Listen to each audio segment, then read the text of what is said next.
Hello hi అన్న, నమస్తే. ఎలా ఉన్నారు? ఏ లేదన్నా, ఇట్లా చేనుకు వచ్చింటే చూద్దాం, చిన్న వీడియో చేద్దామని వచ్చినాను, అంత ఏం లేదు. మీరు ఎలా ఉన్నారు? నేను కూడా సూపర్ అన్నాను. కాకపోతే మీరు చూస్తున్నారు Anand nature love channel, YouTube channel అన్న. చూడండి, లైక్ కొట్టండి, సబ్స్క్రైబ్ చేసుకోండి ప్లీజ్. బెట్టింగ్ యాప్ల గురించి చాలా చర్చ జరుగుతుంది. బెట్టింగ్ యాప్ల గురించి అది మనకైతే తెలియదు పెద్దగా స్టోరీ. కొద్దిగా మీరు కూడా దయచేసి నాకే లైకులు కొట్టాలి. ఊకే ఇట్లా మనం మొబైల్ పెట్టుకుంటే సింపుల్ ఇట్లా అంటే అయిపోయి.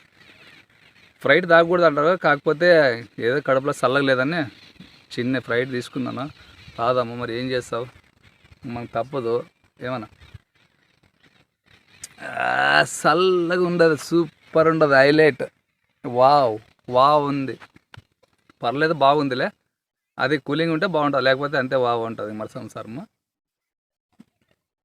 బెట్టింగ్ యాప్ల గురించి చాలా చర్చ జరుగుతుంది. నిజంగా చెప్పాలంటే అది డబ్బులు సంపాదించుకున్నోనికి తెలుసు, అది పెట్టినోనికి తెలుసు, తీసుకున్నోనికి తెలుసు. అంత సంసారం మనకైతే తెలీదు. కాకపోతే ఆ బెట్టింగ్ యాప్లు చేయడం అనేది చాలా ఇబ్బందికరంగా జనాలకి, ప్రజలకి అంతా. అది చేయొద్దండి. ఏదైనా చేయండి, మంచి కంటెంట్ తీసుకొని ఏదైనా చేయండి, బాగుంటుంది. ఇదే చేనుకు వచ్చింటి ఈరోజు. ట్రాక్టర్ పత్తికట్టి కొట్టేలా, దానికోసమే ట్రాక్టర్ వస్తుంది, వెయిటింగ్లో ఉన్నాను. అది ఎప్పుడు వస్తుందో తెలీదా. ఇప్పుడు వస్తాను అప్పుడు వస్తాను అని చెప్పినాడు, కాకపోతే ఇంతవరకు రాలేదు. మరి ఎప్పుడు వస్తాడో తెలియదు. వచ్చినాక మరి తీసుకొని కొట్టాలి. ఇంకా నాకు బండి వస్తుంది కాబట్టి సరిపోతుంది.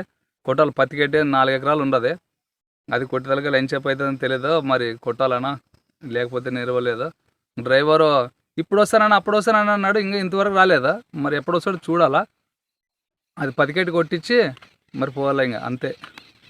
నెక్స్ట్ మరి వర్షం ఏమన్నా వచ్చి మడి దున్నించుకొని బాగా నీట్గా చేసుకోవాలి. ఇంక చేయను, పతికెట్టి ఏరుకోవాలా. అంత సంవత్సరం దండిగా ఉండదు. మీరు కొద్దిగా లైకులు కొట్టేవాళ్ళు, నన్ను ఏదన్నా చేద్దాం మంచిదని కంటెంట్ అంటే ప్లీజు చూడండి, కొట్టండి అన్న. ఏమవుతుంది చెప్పు. ఎవడో బెట్టింగ్ యాప్లు చేశాడు, వాడు ఇది చేశాడు, ఎన్నో కుంభకోణాలు చేశాడు, ఎవడో ఏమేమో దోసుకొని పోతాడు. వాడు ఏమమాలిని వాడు కింగ్ ఫిషర్ కింగ్. వాడు ఎన్నో కోట్లు మంది ఇండియాలో దోసుకొని పోయి, దాన్ని అడిగే నాదుడు లేడు. వాడిని ఇప్పుడు పట్టుకొస్తాం అప్పుడు పట్టుకొస్తాం అని తెల్లగా అయిపోయి సంసారము. వాడు రాలేదా. ఈ బ్యాంకులో చూసేవా జనాలు ఎంత బాధపడుతున్నారు, రైతులు. ఒక సంవత్సరం వడ్డీ కట్టలేనప్ప అంటే వాని పరిస్థితి వద్దు. ఇంకా అయిపోయి లాస్ట్ నెల ఇది మీరు తొందరగా కట్టాలి. మీరు కట్టలేకంటే చాలా ఇబ్బందే మామా అని చెప్తారు. మరి కోట్లు ఎగరేసిపోయిన వాళ్ళది మరి ఎట్లా పరిస్థితి చెప్పు. బ్యాంకుల్లో దోసుకొని అంతా వాడు ఎంజాయ్ చేసి బాగా అమ్మాయిలతో ఎంజాయ్ చేసి దెంగేసుకొని పోయినాడు. మరి అట్లా వాళ్ళకి కాలం ఉండదు, మనట్లా రైతుల కాలం లేదు. మరి బ్యాంకు వాళ్ళు కూడా అట్లా ఉంటుంది పరిస్థితి. బాగా ఎలిగి తీయాలంటే మీరు కొట్టాల, సబ్స్క్రైబ్ కొట్టి లైకులు కొడితే మంచి చేస్తాను. వెలుక ఎవరైతే వెలుగు తీయలేదో, ఎవరైతే మాట్లాడలేదో వాటి గురించి కానీ ఏదేదో విషయాలు ఉంటాయి, ఎన్నో ఉంటాయి చెప్పాలంటే. అది రియల్గా ఈ నందగాడే చెప్పాలి. ఇది కన్ఫర్మ్ చెప్తాను. ఎందుకంటే ఎవరు గుట్టు ఎక్కడ ఉంది, ఏముంది, ఎలా ఉంది అని చెప్పాలన్నా ధైర్యం చేసి చెప్పాలా. ఏమవుతుంది, మనం ఏం తప్పు చేసినామా? ఉన్నట్టు చెప్తే ఏమవుతుంది చెప్పు. 10 మందికి తెలియాలి విషయాలు. ఇప్పుడు ఏమాలిన గారు పోయి కాసి ఎన్ని సంవత్సరాలు అయింది? ఒక 8-9 సంవత్సరాలు అయిందో, మరి 10 అయిందో. దెంగేసుకొని పోయా అయిపోయాడు. వాడు ఎంజాయ్ దర్జాగా కూర్చున్నాడు. వాడిని ఆస్తులు అంతే ఆలామాసి ఏమొస్తుంది చెప్పు, బూడిద సజ్జుడు. అది కొద్దిగా ఉంటే ఏం వస్తుంది చెప్పు. వాడంతా ఖర్చు పెట్టి ఎంజాయ్ చేసి దెంగేసుకొని పోయి. అట్లా ఎన్నో విషయాలు జరుగుతాయి. ఈ బెట్టింగ్ యాప్ల గురించి ఎంతో సంసారం జరుగుతుంది. వాటిని కూడా బాగా ఎలికి తీస్తాము కొద్దిగా సంసారంలో. ఇది మన అన్వేషణ కూడా పర్లేదు, బాగా పోరాడతాడు పాపము. దీని ఒకరిని తమ్ముళ్ళు పెట్టుకుంటాడో, ఈ నాయనలు బండగా అడుగుతాను అంటాడు. 4-5 సంవత్సరాలు అయింది యూట్యూబ్ పెట్టి, ఛానల్ పెట్టి. మరి అప్పటి నుంచి గెలుక్కోకుండా ఇప్పుడు మరి ఎందుకు గెలుకుతున్నాడో నాకు కూడా అర్థం కాకుండా వచ్చింది పరిస్థితి. దయచేసి మీరు కూడా చూడాలి. మరి ఆయన ఇంకా ఎవరిని ఎలుగు తీస్తాడో తీసే మంచిదే. అది చెడ్డ పని చేసేవాళ్ళు. చెడ్డ పని అంటే ఏం లేదు, మరి వాళ్ళ ప్రమోషన్ అది చేయకూడదు. చేసే పిల్లలు దానికి మన సరాయి తాగితే ఎలా ఎడిట్ అయిపోతారు, అట్లా ఎడిట్ అయిపోయి చాలా ఇబ్బంది అవుతారు. కొన్ని విషయాలు ఏంటంటే ఆ క్రికెట్ గురించి కూడా పిల్లలు చాలా డబ్బులు ఖర్చు పెట్టి చాలా లాస్ అయ్యి చాలా బాధల్లో పడుతుంటారు పిల్లలు కూడా. అట్లా అవి పెద్ద పెద్ద వాళ్ళు చేస్తుంటారు, క్రికెట్ వాళ్ళు కూడా. అట్లా ఏం చేయొద్దండి. అది డ్రీమ్ అది యాదంటారు, డ్రీమ్ గోల్ డ్రీమ్ యాదంటారు, అది కొద్దిగా పేరు రాదు. అట్లా యాప్లలోన పిల్లలు చాలా డబ్బులు ఖర్చు పెడతారు. ఈ నిజంగా చెప్పాలంటే ఇవి ఐపీఎల్ కూడా తీసేయాలి నాకు తెలిసి అయితే. ఎందుకంటారంటే దానివల్ల ఎంత డబ్బు ఫాయిదా ఉండదో తెలియదు, కానీ దాని గురించి పిల్లలు కూడా చాలా ఇబ్బంది పడతారు. మీకు తెలియదు అది చూసే వాళ్ళకి చేసే వాళ్ళకి సంసారం వాళ్ళకి తెలుస్తుంది, కానీ మనకు తెలియదు నిజంగా చెప్పాలంటే. అది ఐపీఎల్ వచ్చిందంటే, ఎండాకాలం ఐపీఎల్ వచ్చిందంటే ఫ్రీ ఉంటారు.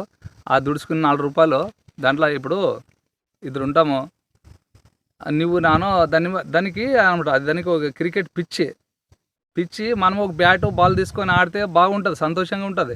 ఇంకా మన ఎనర్జీ బాగా పెరుగుతుంది, మనకి బాగా ఉల్లాసం ఉంటుంది, బాగుంటుంది, అన్ని వాటికి సంసారం బాగుంటుంది. కాకపోతే ఈ పిల్లలు ఏం చేస్తారంటే యాపుల్లా పొయ్యికేసి మొత్తము నువ్వెంతరా నన్ను చెన్నై కల్లా 1000 రూపాయలు, నువ్వెంతరా నాన్న ఇక్కడ మన బెంగళూరు సైడ్ అక్కడ 1000 రూపాయలు. ఎవడు సోలిపోయి ఎవడు గెలిచా, వాడు గెలిచి నన్ను సోలిపోతే అయిపోయా. నన్ను పోయినోడేమో ఇంక ఇంటికి పోల్సిందే, వాడు గెలిచినోడు ఏం చేస్తాడు, రేపొద్దున ఇది గెలుస్తుంది అది ఓడిపోతుంది, అప్పుడు ఎక్కువ కట్టింటారు, వాడిని ఇంకా బర్బాద్ అయిపోతాడు. అట్లా జరిగి లాస్ట్కి అయిపోయేపటికల్లా వాని హ్యాండ్లీ సంసారం తెలుగవుతుంది. అప్పుడు 1,00,000 మంది ఎగ్జాంపుల్ వేసుకుందాము, 1,00,000 మందిలో సగం మంది ఓడిపోతారు, సగం మంది గెలుచుకుంటారు, సగం మంది ఎంజాయ్ ఉంటారు, సగం మంది బాధలో ఉంటారు. అట్లా ఉంటుంది. ఇప్పుడు అందరూ బాధ లేకుండా ఉండాలంటే బెట్టింగ్ చాలా ఆడతారు. నిజంగా చెప్పాలంటే పిల్లలు చిన్న పిల్లలు మొత్తం దాంట్లోనే డబ్బులు పోసి పెడుతున్నారు. అవి క్రికెట్ చాలా చొరవ తీసుకోవాలి వాటి గురించి. చిన్న మనం ఎడిటింగ్ చేసే యాప్ల్లో కూడా ప్రతి ఒక్క దాంట్లోన ఆ యాప్ల గురించి చాలా ఇస్తుంటారు. అవి చూసే వాళ్ళకి తెలుస్తుంది, కొంతమంది తెలీదు. నిజంగా చెప్పాలంటే పిల్లలకి ఇప్పుడు సెల్లులు ఒకటి ఉంటాయి, అట్లవన్నీ చూసి చాలా డబ్బులు పోగొట్టుకుంటారు. మీకు ఈ వీడియో నచ్చినట్లయితే లైక్ కొట్టండి. నన్ను చేయనికి వచ్చినాను, ఏమేమో చెప్తాడు ఏమి చేస్తాడు అని అనుకోవద్దు. ప్లీజ్ సబ్స్క్రైబ్, ఒక లైక్ కొట్టనా ప్లీజ్, కన్ఫర్మ్ కొట్టాలి. నువ్వు కొడితేనే నాకు ఒక లెక్క ఉంటుంది. ఏమప్పా సిద్ధప్ప ఒక కొట్టు ప్లీజ్, పుణ్యం వస్తుంది. ఎందుకంటే ఎవరికో కొడతారో ఏడాడ గిట్ల సోగులు చేసామని కొడతారో, కొద్దిగా ఏమైనా మంచి విషయాలు చెబుదామని మాకు కూడా దండిగా ఉంటుంది. ఎందుకంటే సబ్స్క్రైబర్లు పెరగాల, లైకులు పెరిగితే నాకు ఇంట్రెస్ట్ పుడుతుంది. వెలికి తీయాలా, ఏదన్నా ఒకటి వెలికి తీయాలా, తీసే అప్పుడు ప్రజలకి ఉపయోగపడాలా. ప్రజలు అంటే ఎవరు, ఎవరైతే చిన్న పిల్లలు, రైతు పిల్లలు, చాలా ఇట్లా మధ్యతరగతి వాళ్ళు ఉంటారు కదా, అట్లా వాళ్ళకి చాలా పని పడుతుంది. అందుకోసమే వీడియోలు చేస్తాను. ఒక లైక్ ఒకటి తప్పకుండా కొట్టాల, ఓకేనా? మీకు ఒకటి మంచిది వెలికి తీస్తాను, దాని గురించి మీకు నెక్స్ట్ వీడియోలో చెప్తాను. మీరు చూసుకుంటూ ఉండండి.